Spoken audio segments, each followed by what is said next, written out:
इन्होंने बोला कि मैंने अपनी सारी इन्फॉर्मेशन राइट दी, एकदम परफेक्ट, ठीक है मैं मान गया, आपने अपनी सारी इन्फॉर्मेशन राइट दी, लेकिन आपने जो अपना प्रॉब्लम बताया सामने वाले को वो गलत बताया। ये तो वही बात हो गई, मैं डॉक्टर के पास जा रहा हूँ, मैं अपना नाम बराबर बता रहा हूँ, अपनी सारी डिटेल बराबर बता रहा हूँ, लेकिन जब मुझे डॉक्टर पूछे कि आपको प्रॉब्लम क्या है, तो मेरा सर दुख रहा है, लेकिन मैं बोल रहा हूँ कि मेरा पेट दुख रहा है। आज के डेट में ना जो सबसे ज़्यादा आगे है टेक कैटेगरी में, वो टेक यूट्यूबर नहीं है, लाइक जो प्रॉपर टेक की बात कर रहा है।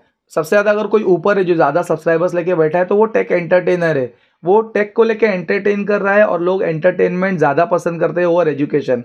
अगर मैं नॉन स्टॉप बोलते जाऊँ तो उसको देखने वाले सुनने वाले बहुत कम रहेंगे, बट अगर मैं कोई ऐसा डिवाइस लेके आपको एंटरटेन करूँ कि जैसे कि वाह क्या लुक है, अरे ज़रा कैमरा डिज़ाइन देखो, वाह क्या लाइट वेट है, क्या बना है, ऐसी सी अगर मैं बातें करूँ जो कि ना मतलब एकदम इतना कुछ ऐसा यूज़फुल नहीं है देखा जाए तो, बट जो टेक यूट्यूबर्स ये कर रहे हैं कि आपको एंटरटेन कर रहे हैं, आप उसको देख रहे हो, तो सीधी सी बात है आप भी लोगों का टाइम खराब करने आए हो टेक के नाम पे, जस्ट बिकॉज आपको अर्निंग करनी है। तो आप जो 5 मिनट में वीडियो इन्फॉर्मेशन पास हो सकती है, उसको आप ज़बरदस्ती 15 से 20 मिनट का बना रहे हो, जस्ट बिकॉज उसके थ्रू आपको अर्निंग आ सकती है। सो सबसे पहले तो मैं आप सबको ये बता दूं कि राकेश सर की मैं बहुत इज्जत करता हूं। इनफैक्ट कुछ इंडियन यूट्यूब चैनल्स है, यानी कि टेक चैनल्स है, जो मेरे लिए एक इंस्पिरेशन रहे हैं, जिनमें से टॉप पे है ज्ञान थेरेपी और टेक्नोरूएज। अब ये वीडियो मैं इसलिए बना रहा हूँ क्योंकि राकेश सर ने काफी मिसलीडिंग वीडियो बना दिया है एस्ट्रोलॉजी के अगेंस्ट। अब मुझे इस बात से कोई परेशानी नहीं है कि इन्होंने एस्ट्रोटॉक के अगेंस्ट वीडियो बनाया है, वो बिजनेस करने बैठे हैं, वो अपना बिजनेस कर रहे हैं, जैसे कि सारे यूट्यूबर्स अपना बिजनेस ही करने बैठे हैं, मतलब कमाने बैठे हैं। अब मैंने वीडियो में देखा कि इनको बार बार रिफिल करना पड़ रहा था,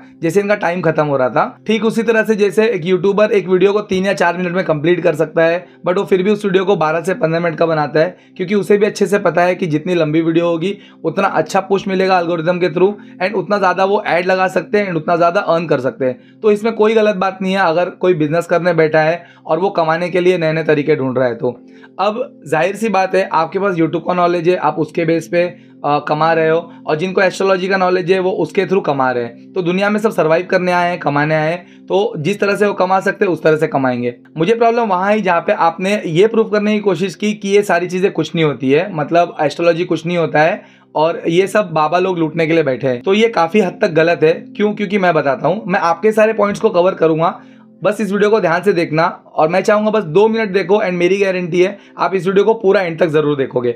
और इस वीडियो में मैं आपको ये भी बताने वाला हूँ कि किस तरह से ये एस्ट्रोलॉजी वर्क करता है, आप किस तरह से प्लैनेट्स को आइडेंटिफाई कर सकते हो, उसके अकॉर्डिंग काम करके अपनी लाइफ को एक अच्छा बना सकते हो, ये भी मैं इसमें कवर करूँगा। जो कि मुझे एक बहुत मेजर पॉइंट मिसिंग लगी राकेश सर के वीडियो में। इनको खास करके कुछ एस्ट्रोलॉजी का नॉलेज नहीं है, बट वो इसके लिए वीडियो बनाने के लिए रेडी हो गए और इन्होंने बना भी दिया। और इनके कमेंट सेक्शन में मैंने देखा कि काफ़ी सारे लोग हैं जो इस तरह के कमेंट कर रहे हैं, जैसे कि someone very brave to talk about it, ये ढोंगी बाबा होते हैं, मतलब पूरे नेगेटिव कमेंट्स है।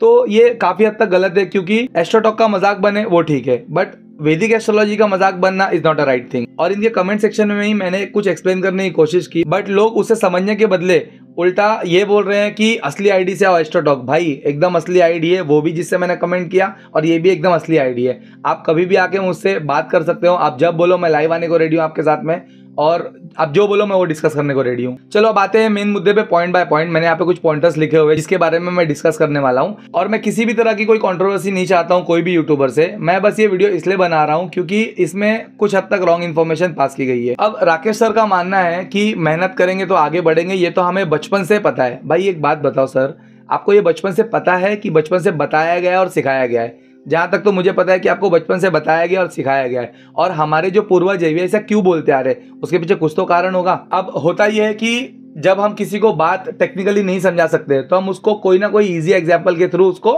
समझाने की कोशिश करते हैं, और जब हम किसी को कोई चीज़ की टेक्निकलिटी के बेस पे नहीं मनवा सकते बात, तो उसको एक सिंपल वर्ड्स में कोई दूसरे तरीके से समझाने की मनाने की कोशिश करते हैं। अब हम सबको जाके ग्रह और प्लैनेट्स की इंपॉर्टेंस नहीं बता सकते कि किस तरह से आपकी लाइफ को इन्फ्लुएंस करती है। तो इसीलिए हमने क्या किया कि वो चीज़ें किस तरह से स्टेबल रहेगी और आपकी लाइफ में बेनिफिट प्रोवाइड कर सकती है, उससे रिलेटेड जो भी चीज़ें वो हमने लोगों को समझाने की कोशिश की गई है। अब मैं आपको सारे प्लैनेट्स के बेस पे बताता हूँ, और आप ये फॉलो करोगे तो आपको किसी भी एस्ट्रोलॉजर की भी जरूरत नहीं पड़ेगी, ना ही आपको एस्ट्रोलॉजी समझने की जरूरत है, लेकिन आपका काम पक्का हो जाएगा। तो जैसा कि बहुत लोग को नहीं पता है, जब भी आप अपना कुंडली चार्ट ओपन करोगे तो उसमें ना 12 घर रहते हैं और टोटल 9 प्लैनेट्स रहते हैं। और यही एक मिसिंग फैक्टर है राकेश सर के वीडियो में, क्योंकि इन्होंने शायद ग्रह को समझने की कोशिश नहीं की, एस्ट्रोलॉजी को समझने की कोशिश नहीं की, बट एस्ट्रो टॉक के बेस पे सीधा एक वीडियो बना दिए और पब्लिश कर दिए, जिससे लोगों में एक बोलते ना फॉल्स थॉट बैठ गया। तो चलो मैं बताता हूँ आपको सारे प्लैनेट्स के बारे में। तो टोटल 9 प्लैनेट्स है, जिसमें 2 प्लैनेट्स को इनविजिबल बोला गया है। अब ये काम किस तरह से करते हैं, सबसे नंबर 1 पे आता है सन, जो कॉन्फिडेंस बताता है आपका।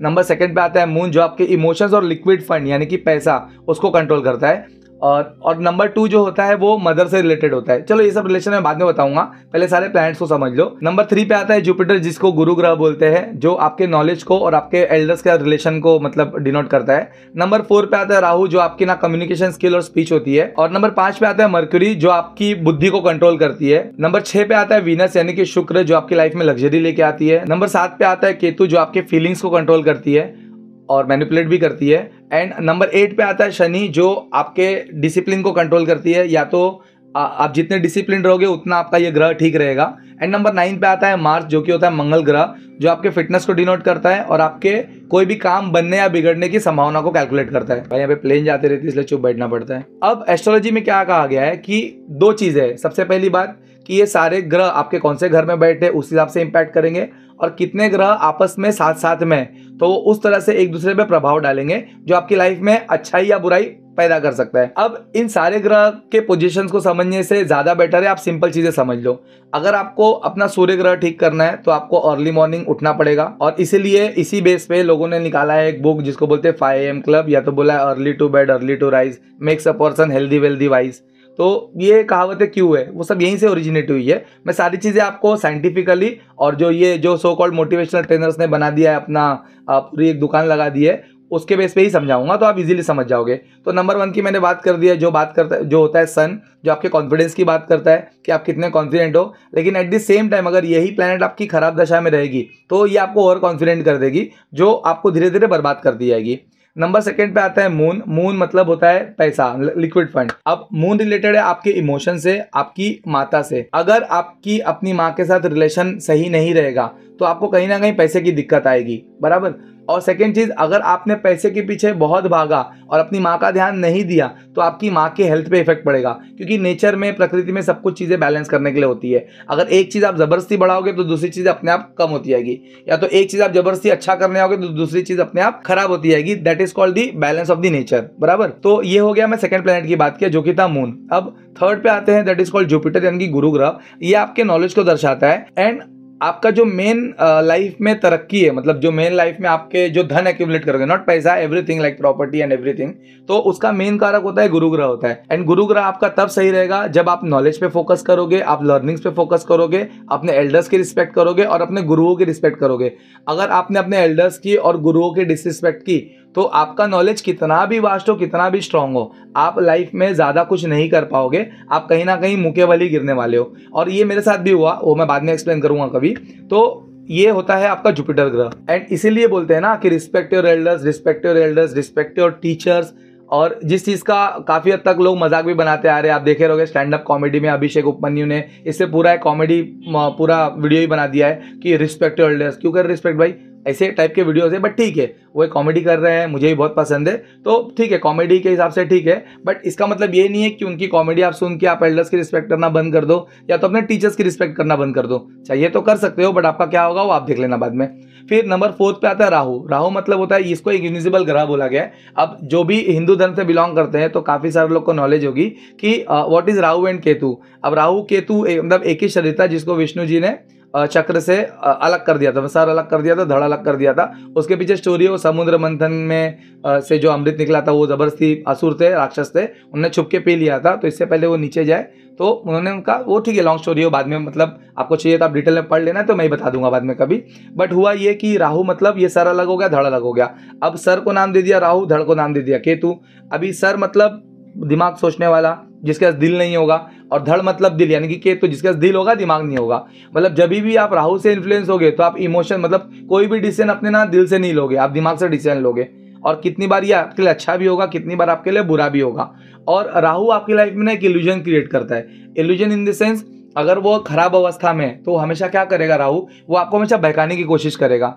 और या तो ये कोशिश करेगा कि आप कुछ भी कर रहे हो आपको ये बोलेगा कि हाँ ये सही है कर, आपको उकसाएगा, आप करते आओगे और धीरे धीरे करके आप बर्बाद हो जाओगे। एक पॉइंट पे आप इतना बर्बाद हो जाओगे कि वहाँ से वापस आना बहुत ज़्यादा मुश्किल हो जाता है। तो ये काम है राहु का, आपके दिमाग के साथ खेलना, आपको इल्यूजन क्रिएट करना। इसकी और भी डिटेल आप जान सकते हो, कहीं से पढ़ सकते हो, या तो मैं ही चलो बाद में बता दूंगा अगर कोई इंटरेस्टेड हो तो। फिर नंबर 5 पे आता है, हाँ राहु किस तरह से ठीक होगा, इसकी भी बहुत सारी तरीके हैं। मतलब लोगों से अच्छे से बात करो, लोगों को बुरा मत बोलो, हर्ट मत करो अपनी ज़ुबान से। तो मैंने भी लाइफ में कुछ हद तक काफ़ी लोगों को मतलब ऐसे अपनी बातों से हर्ट किया, जिसका मुझको भुगतान करना पड़ा। और अब जब मैंने वो चीज़ बंद कर दी है तो मेरी लाइफ में अपने आप अच्छी चीज़ें होती जा रही है। तो ठीक है, आगे बढ़ते हैं। 5 पे आता है मर्क्यूरी। अभी मर्क्यूरी मतलब आपका हो गया बुध ग्रह। अभी बुध मतलब ये आपकी बुद्धि को कंट्रोल करता है, इसको चंचल ग्रह बोला गया है। जिसका बुध ग्रह यानी कि मर्क्यूरी ना प्रॉपर कंडीशन में नहीं होगा तो वो बहुत ना ओवर थिंकर होगा, उसका मन भागता रहेगा, वो ना 10 चीज़ें करने आएगा, कर एक भी नहीं पाएगा।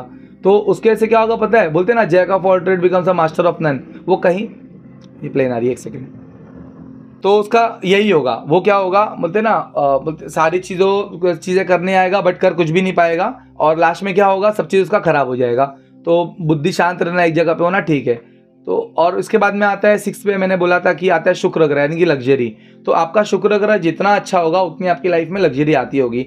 अभी शुक्र को वीनस भी बोला गया, वीनस यानी कि फीमेल, वीनस यानी कि वाइफ। मतलब आपकी वाइफ के साथ रिलेशन किस तरह से, आप फीमेल्स के साथ किस तरह का बर्ताव करते हैं, उस पर डिपेंड होगा कि आप मतलब लाइफ में आपको कितनी लग्जरी प्राप्त होगी। अब ये सब को लेके आप बोलोगे कि अरे हमने कितने लोगों को देखा है जो फीमेल्स को एकदम बेकार ट्रीट करते, इज्जत ही नहीं करते, तो उसके बाद भी उसकी लाइफ बहुत लग्जरी वाली है।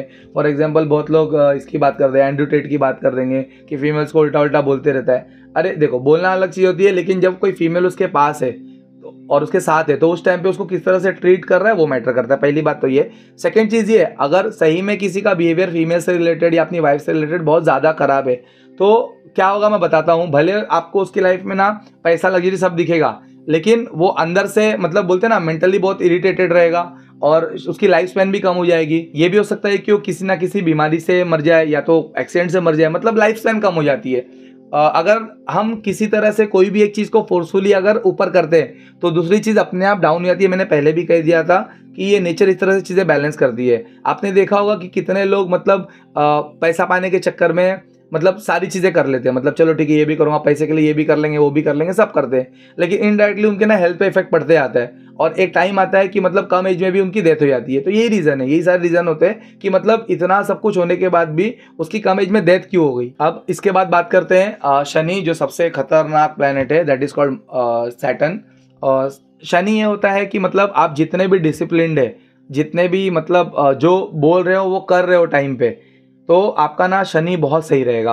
और शनि ग्रह आपका सही है तो आपको टाइम लगेगा, मतलब टाइम लेगा वो आपको सक्सेस देने में और पैसा देने में, बट वो डेफिनेटली देगा, और देगा तो इतना देगा ना कि आपके पास पैसा और धन रखने की जगह ही नहीं होगी। अब शनि ग्रह के बारे में क्यों ऐसा बोल दिया गया मैं बताता हूँ, प्लेन आ रही है। अब जो शनि देव है उनको रावण ने बंदी बना लिया था और उनकी एक टांग तोड़ दी थी, तो उनकी चाल धीमी हो गई। और हमारे में ये माना गया है कि जिसकी धीमी चाल होती है वो वृद्ध होता है, यानी कि बूढ़ा होता है। और आप सबको पता है कि बूढ़े लोग को क्या पसंद है, बूढ़े लोग को यही पसंद है कि सुबह टाइम पे उठो, डिसिप्लिन में रहो, अच्छे से बात करो। तो अगर आप ये सारी चीज़ें नहीं करते हो तो आपकी शनि की अवस्था खराब हो जाएगी और इनडायरेक्टली क्या होगा, शनि आपको फायदे के बदले बहुत ज़्यादा नुकसान देने लगेगा। और जब नुकसान देना चालू करेगा शनि तो आप कहीं के नहीं रहोगे। इसलिए बोलते हैं ना शनि की 7.5 चल रही है, शनि ग्रह का मतलब शनि की महादशा चल रही है जो कि 19 साल की होती है। तो ये सारी चीज़ें हैं, मतलब महादशा भी एक मतलब मेन फैक्टर होता है लोगों की ग्रोथ में। और अगर सबसे इंपॉर्टेंट बात अभी बताऊं तो ये जो साल है 2024 है, शनि का साल होता है, यानी कि 2024 आप ऐड करोगे न्यूमरोलॉजी के हिसाब से तो वो होता है 8, एंड 8 मतलब सैटर्न यानी कि शनि। तो ये साल ऐसा है कि अगर ये साल में आपने डेडिकेशन से और बोलते हैं ना डिसिप्लिन से मेहनत कर लिया तो ये अकेला साल काफ़ी है जो आपको काफ़ी हद तक मतलब सक्सेसफुल बना सकता है। तो जरा ध्यान देना इस बात पे।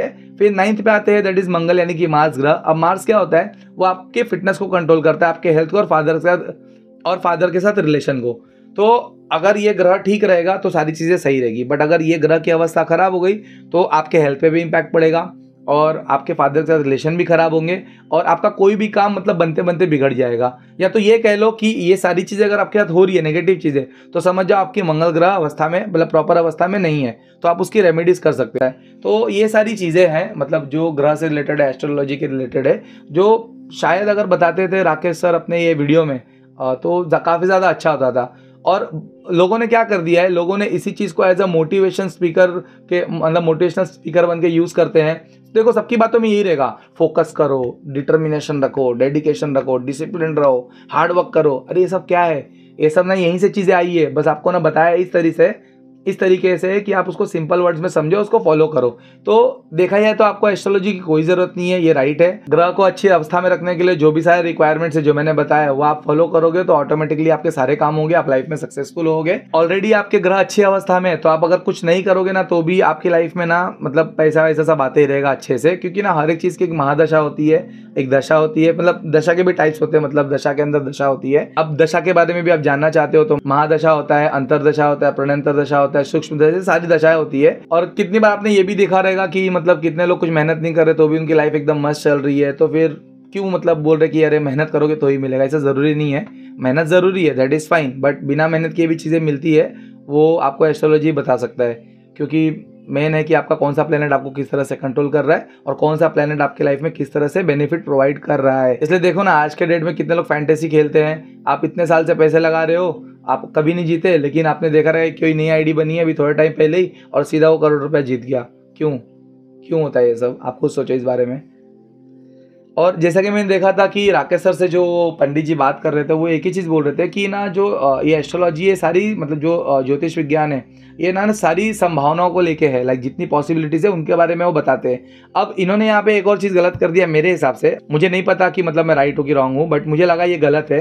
क्योंकि ये बोल रहे कि मतलब ये साइंस को मानते हैं, ठीक है, नो डाउट आप साइंस को मानते हो। इन्होंने बोला कि मैंने अपनी सारी इन्फॉर्मेशन राइट दी, एकदम परफेक्ट, ठीक है, मैं मान गया आपने अपनी सारी इन्फॉर्मेशन राइट दी, लेकिन आपने जो अपना प्रॉब्लम बताया सामने वाले को वो गलत बताया। ये तो वही बात हो गई, मैं डॉक्टर के पास जा रहा हूँ, मैं अपना नाम बराबर बता रहा हूँ, अपनी सारी डिटेल बराबर बता रहा हूँ, लेकिन जब मुझे डॉक्टर पूछे कि आपको प्रॉब्लम क्या है तो मेरा सर दुख रहा है, लेकिन मैं बोल रहा हूँ कि मेरा पेट दुख रहा है। अब आप बताओ, अगर आप डॉक्टर को राइट इन्फॉर्मेशन देके रॉन्ग प्रॉब्लम बताओगे तो आपको गोली किस चीज़ की देगा, दवा किस चीज़ की देगा? वो तो आपने जिसको प्रॉब्लम बताया उसकी दवा देगा ना। तो इन्होंने बोला कि मतलब मैं लाइफ में कुछ कर नहीं पा रहा हूँ, ऐसा ऐसा सिचुएशन है, मेरी मम्मी की तबीयत ख़राब है, जबकि ये रॉन्ग बोलते ना प्रॉब्लम बताया था उन्होंने। अगर ये राइट प्रॉब्लम बताते तो उसका राइट सोल्यूशन भी मिलता। और मुझे एक और चीज़ बताना है कि इनके पास पैसा है, सब कुछ है, चलो मान गया, ये साइंस पे बहुत भरोसा करते, चलो वो भी मान गया, ये डॉक्टर के पास गए, एडमिट किए, सब कुछ किए, लेकिन फिर भी इनकी माँ नहीं बची। अब उसके पीछे रीज़न क्या है कि मतलब अच्छे हॉस्पिटल में आपने एडमिट किया, आपने पूरा पैसा लगा दिया, फिर भी आपकी माँ की जान नहीं बची। तो मेरा ये बोलना है कि आप ये डॉक्टर के पास जाने के बदले अगर किसी एक अच्छे पंडित के पास जाते और उनको ये बताते कि इस तरह से मतलब चीज़ें चल रही है, तो वो आपकी और आपकी माँ की कुंडली देख के शायद एक राइट सोल्यूशन दे देते थे जिसकी आपकी मम्मी की जान बच सकती थी। अब इन्होंने ऐसा नहीं किया, ऐसा कर लेते थे तो शायद बातें कुछ और होती थी। अब मुझे पता नहीं मेरी इन बातों से कितने लोग एग्री करेंगे, कितने नहीं एग्री करेंगे, बट मुझे इतना पता है कि किसी एक कल्चर के बारे में मतलब बुरा बोलना बहुत आसान है, बट उसको सपोर्ट करना बहुत ही मुश्किल है। और आज के डेट में ना हम कोई भी टॉपिक का ना नॉलेज गेन करना is like a tough job, but किसी चीज़ को ना क्रिटिसाइज़ करना एक बहुत ही छोटी सी चीज़ है। जैसा कि उस कमेंट सेक्शन में मुझे उसने इजीली क्रिटिसाइज़ कर दिया कि एस्ट्रोटॉक ओरिजिनल आईडी से आओ, ना कि रिसर्च किए बिना कि मैं कौन हूँ और क्या हूँ। अब चलो मेरे बारे में बताता हूँ। राकेश सर ने बोला कि मैं 5 साल फिजिक्स पढ़ा चुका हूँ, मैं 10 साल फिजिक्स पढ़ा चुका हूँ, इनफैक्ट मैं PCMB चारों सब्जेक्ट पढ़ाता हूँ। सेकेंड चीज़, मैं अपने एकेडमिक्स का टॉपर हूँ और मैंने इंजीनियरिंग की हुई है। उसके अलावा मैं फुटबॉल में कोच रह चुका हूँ, उसके अलावा मैं डांस कोरियोग्राफर रह चुका हूँ। फिर देखा है तो मतलब ऐसे काफ़ी सारी क्रिएटिव चीज़ें हैं जो मैंने लाइफ में की हुई है, और इसलिए मतलब मैं अपना एक निश नहीं डिसाइड कर पाया कि मुझे किस डायरेक्शन में जाना है। और एक और चीज़ बताऊं कि मतलब एक टेक कंपनी में, यानी कि टेक नहीं बोल सकते, एक मोबाइल कंपनी में मैं एक ट्रेनर भी रह चुका हूँ, सीनियर ट्रेनर एक अच्छे खासे लेवल पे, तो मैं ये भी कर चुका हूँ। तो इतना सारी चीज़ें होने के बाद हुआ क्या मेरी लाइफ में क्या हुआ मैं आपको बता देता हूँ। अब मेरे पास इतने पैसे नहीं है, उसके पीछे रीज़न ये है कि शायद मैंने मेरी माँ के साथ वो रिश्ता मेंटेन नहीं किया है जो मुझे करना चाहिए था। सेकेंड चीज़, मैंने एक पॉइंट पे आके लाइफ में अपने गुरुओं का और अपने एल्डर्स का मजाक बनाया है, तो आज कहीं ना कहीं मेरे पास कुछ खुद की बनाई हुई चीज़ भी नहीं, लाइक प्रॉपर्टी एंड ऑल। फिर एक चीज़ आता है कि जब मेरा राहु की महादशा चल रही थी, राहु का काल चल रहा था, तो उस टाइम पे मतलब मैं लोगों का ना मतलब बहुत मजाक बनाता था, मतलब वो एक जस्ट फॉर फन, बट मुझे नहीं पता था इनडायरेक्टली लोग हर्ट हो रहे। मतलब उसमें भी मेरा काफ़ी हद तक नुकसान हुआ है। जैसे कि मैंने बताया था कि राहु भी आपको मतलब बहुत छप्पर फाड़ के पैसे दे सकता है अगर वो अच्छी अवस्था में हो तो, और मैंने उसे खुद खराब कर लिया है, जो कि मैंने काफ़ी हद तक अभी बंद कर दी है। और सबसे मेन आता है जो शनि ग्रह, अभी शनि की महादशा चल रही है और मेरी शनि की महादशा चल रही है और अभी ये शनि का साल चल रहा है, और फिर भी मतलब मैं प्रॉपर डिसिप्लिन नहीं हूँ और बोलते ना कंसिस्टेंट नहीं हूँ, इसीलिए मतलब मुझे उतना बेनिफिट नहीं प्रोवाइड हो पा रहा है जितना मुझे होना चाहिए था, जितना मैं लाभ उठा सकता था इस टाइम का। लेकिन बाकी सारी चीज़ें कम करने की वजह से मुझे कुछ हद तक तो फ़ायदा हुआ है। तो आप लोग भी इस चीज़ का पूरा नॉलेज लो, इसमें घुसो, उसके बाद डिसाइड करो कि एस्ट्रोलॉजी राइट है कि रॉन्ग है। देखो मैं आपको बताता हूँ, सबसे टॉप पे आता है वैदिक एस्ट्रोलॉजी, उसके बाद आप कंसिडर कर सकते हो न्यूमरोलॉजी को, और इन सब के ऊपर आता है आपका गट फीलिंग कि क्या राइट है क्या रॉन्ग है। हर ह्यूमन को पता रहता है, आप उसी तरह से एक्ट करो। आपको भी पता है कि आप मेहनत नहीं करोगे, डिसिप्लिन में नहीं रहोगे, या किसी को हर्ट करोगे, किसी का छल कपट करोगे, फिटनेस पे ध्यान नहीं दोगे, फिर लोगों से अच्छे से बात नहीं करोगे, तो आपका नुकसान होना ही है। तो सिंपल सी बात है, बी अ गुड ह्यूमन। आपको अच्छे से पता है कि कहाँ कैसे बिहेव करना है, कहाँ कैसे रहना है, क्या करना है क्या नहीं करना है, उससे आपसे एक्ट करो आप। और देखा जाए तो एक और बात मैं बोलना चाहूँगा, आज के डेट में ना जो सबसे ज़्यादा आगे है टेक कैटेगरी में, वो टेक यूट्यूबर नहीं है, लाइक जो प्रॉपर टेक की बात कर रहा है। सबसे ज़्यादा अगर कोई ऊपर है जो ज़्यादा सब्सक्राइबर्स लेके बैठा है, तो वो टेक एंटरटेनर है। वो टेक को लेके एंटरटेन कर रहा है, और लोग एंटरटेनमेंट ज़्यादा पसंद करते हैं over education.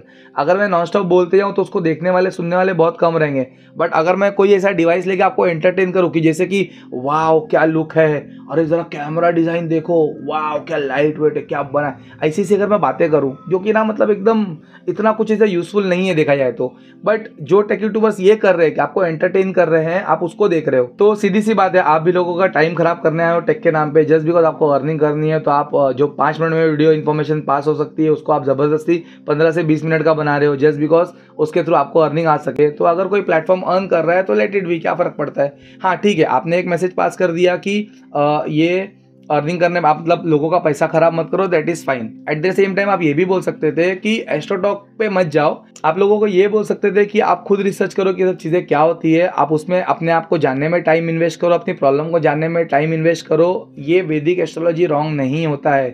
And at the end मेरी एक ही रिक्वेस्ट है राकेश सर से एंड उन बाकी सारे व्यूअर्स से जो ये सोच रहे हैं कि वैदिक एस्ट्रोलॉजी रॉन्ग है, वो प्लीज़ जाके रिसर्च करें अपने हिसाब से। सारी चीज़ें इंटरनेट पे फ्रीली अवेलेबल है। आप कोई भी कुंडली मेकर वेबसाइट पे आके अपना डेट ऑफ बर्थ और टाइम ऑफ बर्थ और प्लेस डाल के, अपना नाम डाल के आप अपनी कुंडली देख सकते हैं, और उस कुंडली को उस हिसाब से रिसर्च कर सकते हैं कि आपकी लाइफ के जो प्रेडिक्शंस है या जो भी चीज़ें है वो राइट है या रॉन्ग है। और मैं डेफिनेटली बोलता हूँ आपको ना 95 से लेके 98% चीज़ें अपने आप मिल जाएगी। आपको किसी भी मतलब एस्ट्रोलॉजी ऐप पे या किसी भी पंडित को रिफ़र करने की ज़रूरत नहीं है। अगर आप थोड़ा भी डीप में इसमें घुसते हो तो आपको सारी चीज़ें इजीली कनेक्ट होती हुई मिलेगी। एंड इस वीडियो के थ्रू मैं आप लोगों को बस एजुकेट करना चाहता था, मुझे कोई भी टाइप की कंट्रोवर्सी नहीं क्रिएट करनी है। एंड सबसे इंपॉर्टेंट चीज़, अगर इस वीडियो में मेरी कोई भी बात से किसी को भी हर्ट हुआ हो या किसी को भी ऐसा कुछ अजीब लगा हो या बुरा लगा हो, तो I am really sorry for that. But मेरा इंटेंशन सिर्फ एक ही था कि चीज़ों को अच्छे से समझो, उसके बाद डिसाइड करो वो चीज़ राइट है या रॉन्ग है। एस्ट्रोटॉक बिजनेस कर रहा है, दैट इज़ फाइन, उसके अगेंस्ट आपने वीडियो बनाया। बट अगर आप ये बोलोगे कि वैदिक एस्ट्रोलॉजी रॉन्ग है, तो वो तो मैं नहीं मानने वाला है। ठीक है, बाकी सब मानते होंगे, दैट इज़ फाइन, तो वो आपका सबका पर्सनल प्रेफरेंस है। और मैं पहले बता देता हूँ कि मेरे पास सिर्फ 1000 सब्सक्राइबर है, तो स्पॉन्सरशिप की तो बात होती नहीं है, तो ना ही मुझे किसी से पैसे मिले सब बात करने के लिए। मैं बस आप लोगों का भला चाहता हूँ। आप मेरी बाकी सारी वीडियोस भी देख सकते हो, और अगर आपने यहाँ तक वीडियो देखा है तो thank you so much. And if possible then please do subscribe my channel, and बाकी सारे वीडियोस भी देख लेना, क्योंकि ये टेक चैनल है ना कि एस्ट्रोलॉजी चैनल है। सो बाय।